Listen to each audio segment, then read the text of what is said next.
বিয়ের আগে আত্মীয় স্বজনদের বাড়িতে যাওয়ার জন্য কতই না বাহানা করতাম, আর এখন শ্বশুরবাড়ি থেকে বাবার বাড়িতে যাওয়ার জন্য বাহানা করি কখন যে বাবার বাড়িতে যাব। সকাল সকাল ছোট ভাই আমাকে কল দিয়ে বলল, আপু কিরে আসবি বললি না, কখন আসবে? আমি তো অপেক্ষা করছি, তাড়াতাড়ি আয়। ভাইকে বললাম, কেন অপেক্ষা করতেছিস? এই তো আর বেশিক্ষণ সময় লাগবে না, খুব তাড়াতাড়ি আসতেছি। এই কথা বলে চলে আসলাম দোকানে। মায়ের জন্য যাওয়ার সময় কিছু ফল নিয়ে নিলাম, আর আসলে ফলগুলো একদম তরতাজা ছিল, আর দেখতেও অনেক বেশি ভালো লাগছে। কোনো জিনিস দেখলেই ভালো লাগলে খেতেও সেই জিনিস অনেক বেশি ভালো লাগে, তাই না? ওমা, এদিকে যাওয়ার সময় দেখি রাস্তা বন্ধ, মানে রাস্তায় কাজ হচ্ছে, আর এদিকে বাড়ির সামনে আমার ছোট ভাইটা এসে আমার জন্য অপেক্ষা করছে। এটা দেখে তো অনেক বেশি ভালো লাগলো। একরাম সবসময় আমার সাথে ঝগড়ায় লেগেই থাকতো, মানে আমরা সে ছোট থেকে বড় হয়েছি একজন একজনের পেছনে সব সময় লেগে থাকতাম, মানে সারাদিন। আমার মা তো কখনো আমাদের ঝগড়া বন্ধই করতে পারতো না, কোনো না কোনো কিছু নিয়ে সব সময় একজন একজনের পেছনে লেগে থাকতাম। আর এখন একজন একজনকে অনেক বেশি মিস করি, যেটা বলার মতো না। আমি কখন যাব, ছোট ভাই সবসময় আমার জন্য অপেক্ষা করে। বাড়িতে আসার পরে সাথে সাথে চলে আসলাম ছাদে। মা বলল, কিরে ছাদে তো পরেও যেতে পারবে, তাড়াতাড়ি আয় নাস্তা করে নে। এদিকে ছাদ থেকে তাড়াতাড়ি করে নামতে গিয়ে আমি তো পায়ে পড়ে গেছিলাম, বাট আল্লাহর রহমতে বেঁচে গেলাম। সবাই মিলে একসাথে নাস্তা করে নিলাম। আর নাস্তা করার সময় মনে পড়ে গেল, এরকম যখন আমাদের বাড়িতে মেহমান আসতো তখন আমি সবার সাথে গল্প করতাম আর নাস্তা করতাম। যাই হোক, নাস্তা করার শেষে চলে আসলাম রান্নাঘরে। দেখতেছি মা আজকে কী রান্না করছে। ও মা, এসে দেখি আমার মা তো আমার সকল পছন্দের সব কিছু রান্না করছে। আর কি বসে থাকা যায় মায়ের রান্নাগুলো দেখি। সাথে সাথে আমি বসে গেলাম দেখার জন্য। ও মা, একদম দেশি কই মাছ ভাজা, সাথে আবার পেঁয়াজু, আবার এখানে অনেক কিছু করা হয়েছে, ঠিক আমি সবগুলো আমার মনে পড়তেছে না। আবার সাথে আবার ভর্তাও করা হয়েছে। আর আমার তো মানে ছোট থেকে যত কিছুই হোক, ভর্তা আমি অনেক বেশি পছন্দ করি। ভর্তা হলে ভালোভাবে খেতে পারি, তাই আমার পছন্দের ভর্তা সব সময় আমার মা আমার জন্য করে, আগে এবং এখন। মাই তো করবে, আর বা পছন্দের ফ্রাই রুটিটা কে বা দিবে, তাই না? যাই হোক, এই যে বন্ধুরা, আমার আপু এবার খাবার টাবার সব কিছু রেডি করছে, টেবিলে নিয়ে যাচ্ছে। সবাই মিলে একসাথে বসে খাওয়া দাওয়া শেষ করে বিকালবেলা মা আবার পান্তুয়া পিঠা বানিয়েছে, সেই পিঠা খাওয়ার জন্য সবাই মিলে বসে গেলাম আর গল্প করছি। আর এদিকে আমার যাওয়ার সময় হয়ে যাচ্ছে, এখন তো মনটা অনেক বেশি খারাপ। সত্যি কথা বলতে হচ্ছে, মেয়েরা বাবার বাড়িতে যখন যায় তারা অনেক বেশি খুশি থাকে, আর বাবার বাড়িতে আসার সময় অনেক বেশি কষ্ট তাদের কাছে লাগে। কারণ বাবার বাড়িতে চাইলেও থাকতে পারবে না, আসতে তো হবেই। কারণ বিয়ের পরে মেয়েদের বাবার বাড়ি পর হয়ে যায়, স্বামীর বাড়ি আপন হয়। এদিকে মা আমার যাওয়ার সময়ের কথা শুনেই সাথে সাথে পান্তুয়া পিঠা বানালো। আমি সেই পিঠাগুলোই দেখছিলাম। আবার হঠাৎ করে মনে পড়লো, যেহেতু এত এত বেশি বৃষ্টি পড়ছে, বৃষ্টির মধ্যে হয়তো বা আমার গাছপালাগুলা কী জানি একটা অবস্থা হলো, একটু দেখে যাই। কারণ আমি আসলে গাছ প্রেমিক একজন মানুষ, গাছকে অনেক বেশি ভালোবাসি। আর গাছকে যখন আপনি ভালোবাসবেন, গাছও আপনাকে ভালোবেসে যত্ন করে অনেক ভালো ফলন দিবে, দেখবেন। তাই গাছকে বেশি বেশি করে ভালোবাসতে হবে। তো কথা বলতে বলতে এদিকে ছাদে চলে আসলাম খাওয়ার জন্য। মা আমাকে হেসে উঠে বলল, কী রে, ছাদে খাবি নাকি বসে? আমি মাকে বললাম, হ্যাঁ ছাদেই খাবো। এদিকে আসলে পান্তুয়া পিঠা, মায়ের হাতের পিঠা এত বেশি মজা হয়েছে।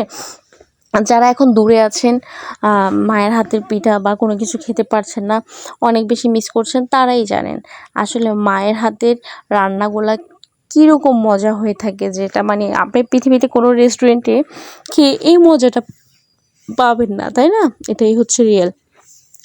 এদিকে বাড়িতে চলে আসলাম বাবার বাড়ি থেকে, আর মনটা তো অনেক খারাপ। আসার পর দেখতেছি মানে বাড়িতে এই এমন অবস্থা, বাড়িতে আজকে পরিষ্কার করতেই হবে।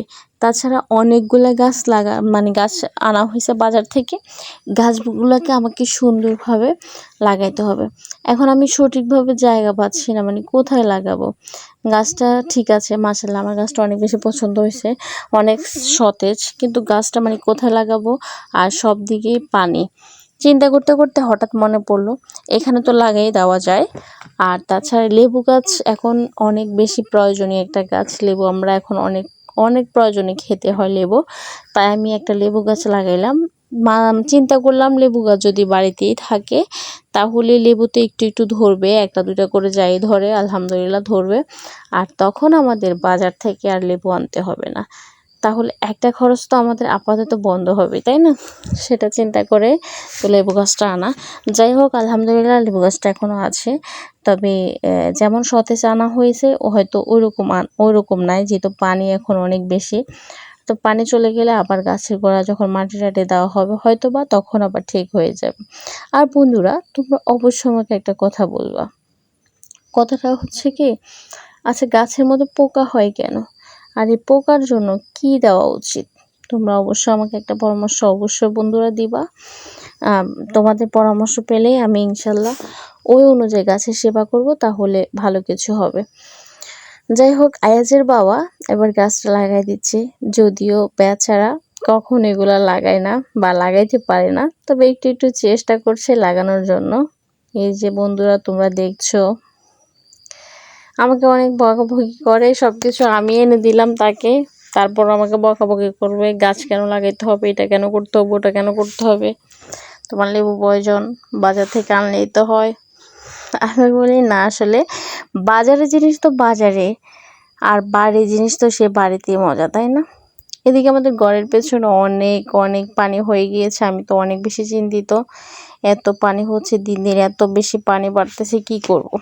এদিকে পেয়ারা গাছটা আমি পাকঘরের সামনে লাগাই দিলাম, কারণ পেয়ারা গাছ আমার মনে হয়েছে কি এখানে দিলে হয়তো অনেক বেশি ভালো হবে, পেয়ারা গাছ হয়তো বড় হবে। তো এদিকে দুইটা বেগুন গাছ আনলাম, বেগুন গাছগুলো পাকঘরের সামনে দিলাম, কারণ আমি প্রতিবার এখানেই বেগুন গাছ লাগাই। তবে আলহামদুলিল্লাহ প্রতিবার আমার মোটামুটি ভালোই ফলন দেয়। তবে এবছর এখনও মানে আমার গাছগুলা তো হয় নাই, তবে চেষ্টা করতেছি, দেখা যাক কি হয়। এরপরে আমার মনে হলো যে কিছু সবজি গাছ লাগাই, তবে সবজি গাছও আনলাম, কিন্তু সবজি গাছগুলো ওইভাবে লাগানো হয় নাই।